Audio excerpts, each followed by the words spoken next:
Once again, as you mentioned, we're still broadcasting live from the Apartheid Museum, and we've been walking through what an amazing exhibition that's on offer to the public.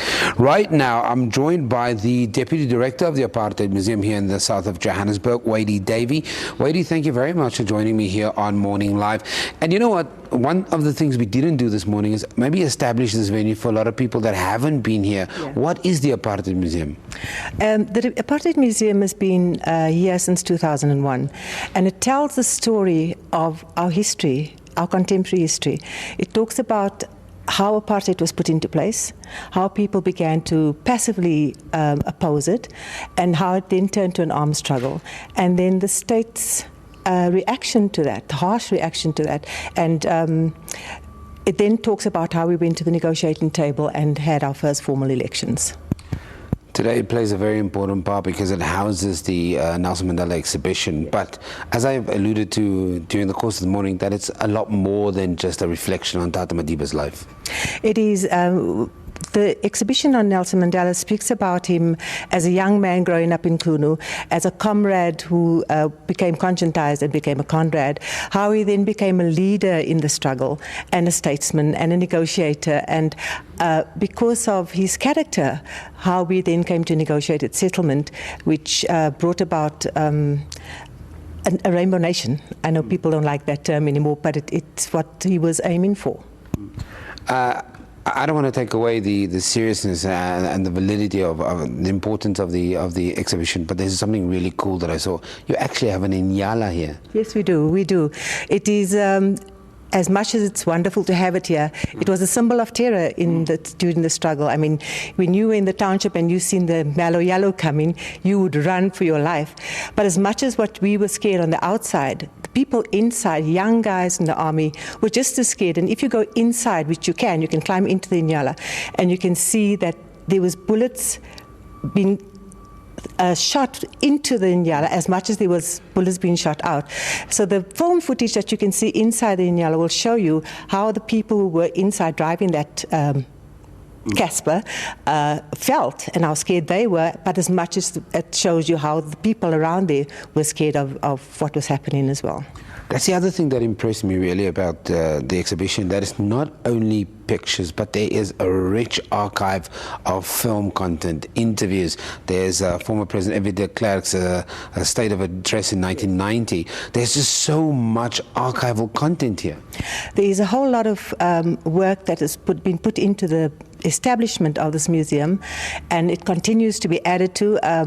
It's supposed to be a multi-sensory kind of experience, and we're going to add more to that as well. There's layers and layers that are still coming to the museum, and also there's things that's got to be added. Things, for example, the role of the church in the struggle is not sufficiently depicted. The role of arts and culture in the struggle is not sufficiently depicted. So those are the kind of areas we are looking at. You've got a lot of young people coming through today, and that's always nice. You want that interaction between the role of history and especially where young people see themselves. Just talk to me about that very quickly.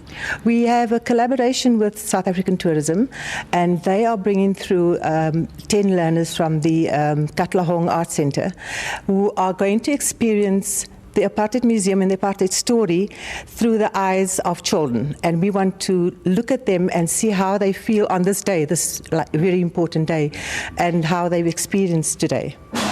One of the questions we've asked all the guests this morning is to reflect back for us 2 years ago when the news of the passing of Tata Nelson Mandela, when that news broke worldwide. And we asked them, even in our question, what were they doing when they heard that news? Let me throw that question at you. Okay, I was sitting and I got the phone call that it happened before the news broke. And I thought, oh my God, it can't be. Even though we were expecting it, and I immediately went onto Facebook like we all do, and I said, oh my God, I think the bad news is here. And everybody reacted and said, is it true? And within half an hour it had broken. It was almost like devastating. You know it's going to happen, and it's still devastating. This was a man whose one of his most famous quotes is, to be free is not merely to cast off one's shackles, but to live in a way that respects and enhances the freedom of others. And to me, that encapsulates who he was. From a museum perspective, playing that role and making sure that that legacy and that history and that people share that story, that it continues, what are some of the work that you're doing? We do a lot of programming. Some of it involves the youth, where we do exchange programs with overseas museums.